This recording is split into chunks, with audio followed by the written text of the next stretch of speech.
Hello दोस्तों, आज की इस कक्षा में आप सभी का स्वागत है। दोस्तों, आज की इस कक्षा में हम एक नया अध्याय आरंभ करेंगे जिसका नाम है चुंबकत्व एवं द्रव्य। इस वीडियो में हम इस अध्याय का पहला भाग समझेंगे। दोस्तों, चुंबक शब्द यूनान के एक द्वीप मैग्नीशिया के नाम से व्युत्पन्न है, जहां बहुत पहले लगभग 600 ईसा पूर्व चुंबकीय अयस्कों के भंडार मिले थे। इस द्वीप के गडरियों ने शिकायत की कि उनके लकड़ी के जूते, जिनमें कीलें लगी हुई थीं, कई बार जमीन से चिपक जाते थे। लोहे की टोपी चढ़ी उनकी लाठी भी इसी प्रकार प्रभावित होती थी। चुंबकों के इस आकर्षित करने वाले गुण ने उनका घूमना फिरना दूभर बना दिया था। इसके अलावा चुंबकों का दैशिक गुण भी होता है। यदि आप चुंबक का एक पतला लंबा टुकड़ा स्वतंत्रता पूर्वक लटकाएं, तो ऐसा करने पर यह हमेशा उत्तर दक्षिण दिशा की ओर अनुदिश ठहरता है। ऐसा ही व्यवहार तब भी देखने में आता था जब इसको एक कॉर्क के ऊपर रखकर ठहरे हुए पानी में तैराया जाता था। प्राकृतिक रूप से पाए जाने वाले लोहे के एक अयस्क मैग्नेटाइट का नाम एक लोडस्टोन है, जिसका अर्थ है लीडिंग स्टोन, अर्थात मार्गदर्शक पत्थर। दोस्तों, प्रत्येक चुंबक का इस प्रकार स्वतंत्रता पूर्वक लटकाए जाने पर उत्तर दक्षिण दिशा के अनुदिश ठहरने के पीछे का कारण समझाया था एक भौतिक शास्त्री विलियम गिलबर्ट ने। उनका कहना था कि हमारी पृथ्वी खुद एक विशाल चुंबक की तरह ही होती है, जिसके कारण बाकी सारे चुंबक इसकी दिशा के अनुदिश ठहर जाते हैं। तो दोस्तों, चुंबकों से संबंधित इन सभी गुणों को हम इस 5वें अध्याय चुंबकत्व एवं द्रव्य में जानेंगे। तो आइए शुरू करते हैं इसका पहला भाग, जिसमें सबसे पहले हम समझेंगे चुंबकत्व का परमाणु दृश्य। इसके बाद देखेंगे एक छड़ चुंबक को तथा उससे जुड़े कुछ गुणों को। इसके बाद देखेंगे कि किसी छड़ चुंबक तथा धारावाही परिनालिका में क्या समतुल्यता होती है, और अंत में चुंबकीय क्षेत्र रेखाएं और उनकी प्रकृति को। तो आइए शुरू करते हैं इसका प्रथम भाग, पहले विषय चुंबकत्व के परमाणु दृश्य के साथ। दोस्तों, हमने पिछले अध्याय में यह जाना था कि किसी गतिमान आवेश के कारण विद्युत धारा उत्पन्न होती है और इसी कारण से चालक के आसपास एक चुंबकीय क्षेत्र का निर्माण हो जाता है। अब जैसा कि हम जानते ही हैं कि प्रत्येक परमाणु में ऋणात्मक आवेश यानी इलेक्ट्रॉन नाभिक के चारों ओर एक बंद लूप में गति करते रहते हैं, अर्थात प्रत्येक परमाणु का कुछ न कुछ चुंबकीय क्षेत्र होता है। किसी साधारण पदार्थ के अंदर यह चुंबकीय द्विध्रुव यादृच्छिक रूप से बटे यानी रैंडमली डिस्ट्रीब्यूटेड रहते हैं, जिसके कारण कुल चुंबकीय क्षेत्र शून्य हो जाता है। किंतु किसी प्राकृतिक चुंबक में इन द्विध्रुवों का विस्तार एक जैसा होता है, जिस कारण इनके आसपास एक मजबूत चुंबकीय क्षेत्र बन जाता है। दोस्तों, प्रकृति में पाए जाने वाले चुंबक जैसे कि मैग्नेटाइट का आकार नियमित नहीं होता, किंतु इनके उपयोग अत्यधिक होने के कारण कुछ कृत्रिम यानी आर्टिफिशियल चुंबक भी बनाए जाते हैं। ऐसे चुंबक प्राय नरम लोहे के बने होते हैं तथा इनका एक नियमित आकार भी होता है।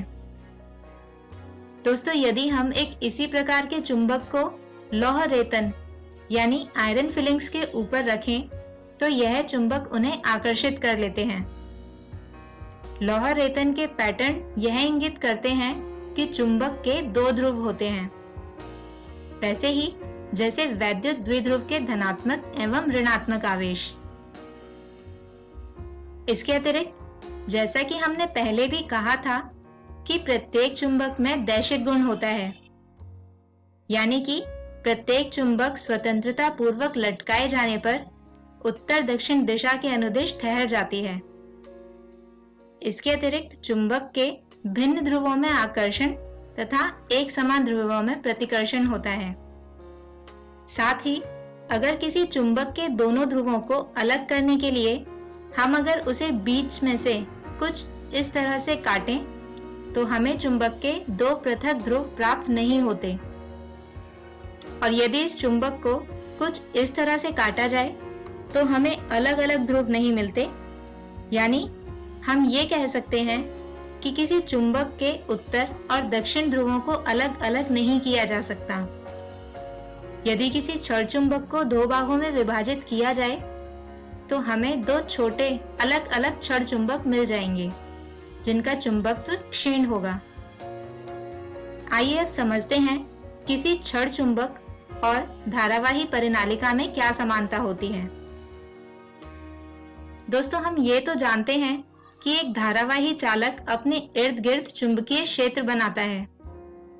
किसी एक बंद लूप की वजह से बनने वाले चुंबकीय क्षेत्र कुछ इस प्रकार से होता है, यानी कि ठीक एक छड़ के चुंबक के जैसा। अब यदि एक परिनालिका को देखा जाए तो वह बहुत सारे ऐसे ही बंद लूपों का समायोजन होता है, या हम ये भी मान सकते हैं कि ये बहुत सारे छोटे छोटे चुंबकों का समायोजन होता है, जिसकी वजह से बनने वाले चुंबकीय क्षेत्र ठीक वैसा ही होता है जैसे कि एक छड़ चुंबक का। आइए अब बात करते हैं चुंबकीय क्षेत्र से जुड़े कुछ और गुणों की, जैसे कि चुंबकीय क्षेत्र रेखाओं की। दोस्तों, जब किसी चुंबकीय क्षेत्र में एकांक उत्तरी ध्रुव को रखा जाए तो यह एकांक उत्तरी ध्रुव गति करने के लिए जिस पथ का अनुसरण करता है उन वक्र रेखाओं को चुंबकीय क्षेत्र रेखाएं कहा जाता है। ये चुंबकीय रेखाएं बंद वक्र के रूप में होती हैं। इसके अतिरिक्त किसी भी चुंबकीय क्षेत्र रेखा पर खींची गई स्पर्श रेखा उस बिंदु पर चुंबकीय क्षेत्र की दिशा को व्यक्त करती है। और दोस्तों, दो चुंबकीय क्षेत्र रेखाएं कभी भी एक दूसरे को नहीं काटती। इसके अतिरिक्त जिस स्थान पर चुंबकीय क्षेत्र की तीव्रता अधिक होती है वहां क्षेत्र रेखाएं सघन, तथा जहां तीव्रता कम होती है वहां क्षेत्र रेखाएं कम होती हैं। दोस्तों, किसी छड़ चुंबक के अक्ष पर चुंबक की वजह से बनने वाला चुंबकीय क्षेत्र होता है B1 बराबर μ0/4 पाई 2 m/r/2 घटा l/2 की कुल घात 2। इसके अतिरिक्त किसी छड़ चुंबक की भूमध्य रेखा पर चुंबक की वजह से चुंबकीय क्षेत्र होता है B2 बराबर μ0/4 पाई m/r/2 जमा l/2 की कुल घात 3/2। आइए दोस्तों, अब आज के वीडियो में समझाए गए विषयों पर आधारित एक उदाहरण समझते हैं। प्रश्न है, 0.1 मीटर लंबाई की एक छड़ चुंबक में 50 एम्पीयर मीटर का चुंबकीय आघूर्ण है। चुंबक के केंद्र से 0.2 मीटर की दूरी पर सर्वप्रथम इसकी अक्षीय रेखा पर और उसके बाद इसकी भूमध्य रेखा पर चुंबकीय क्षेत्र की गणना करें। तो दोस्तों, आइए सबसे पहले हम उन राशियों को लिख लेते हैं जो हमें प्रश्न में दी गई हैं। दोस्तों, यहाँ पर हमें छड़ चुंबक में चुंबकीय आघूर्ण यानी M दिया है 50 एम्पीयर मीटर, जबकि R है 0.2 मीटर। इसके अलावा चुंबक की लंबाई यानी 2L बराबर है 0.1 मीटर के, यहाँ से L आता है 0.05 मीटर। तो दोस्तों, यहाँ से M आएगा छोटा m गुणा 2L यानी 50 गुणा 0.1 अर्थात 5 एम्पीयर मीटर स्क्वायर। अब जैसा कि हम जानते हैं कि किसी चुंबक की अक्षीय रेखा पर चुंबकीय क्षेत्र होता है B1 बराबर μ0/4 पाई 2 m/r/2 घटा l/2 की कुल घात 2। तो इस समीकरण में सभी राशियों का मान रखने और इसे हल करने पर चुंबकीय क्षेत्र आता है B1 बराबर 42 गुणा 10 की घात ऋणात्मक 4 टेस्ला। इसके अतिरिक्त प्रश्न में पूछा गया है कि इस चुंबक की भूमध्य रेखा पर चुंबकीय क्षेत्र क्या होगा। तो दोस्तों, चुंबक की भूमध्य रेखा पर चुंबकीय क्षेत्र होता है B2 बराबर म्यू नॉट बटे 4 पाई m बटे r की घात 2 जमा l की घात 2 की कुल घात 3 बटे 2। दोस्तों, यहाँ भी इस समीकरण में सभी राशियों का मान रखने तथा हल करने पर चुंबकीय क्षेत्र आता है B2 बराबर 5.708 गुणा 10 की घात ऋणात्मक 5 टेस्ला।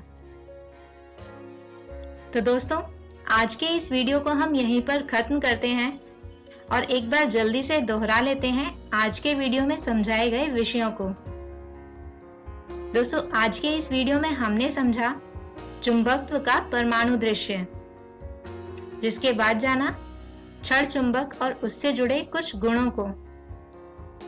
इसके बाद हमने जाना क्षण चुंबक तथा धारावाही परिनालिका में समतुल्यता और अंत में देखा चुंबकीय क्षेत्र रेखाओं को। कल के वीडियो में हम समझेंगे चुंबकत्व एवं गाउस नियम और इसके अतिरिक्त भूचुंबकत्व को। तब तक के लिए गुड बाय।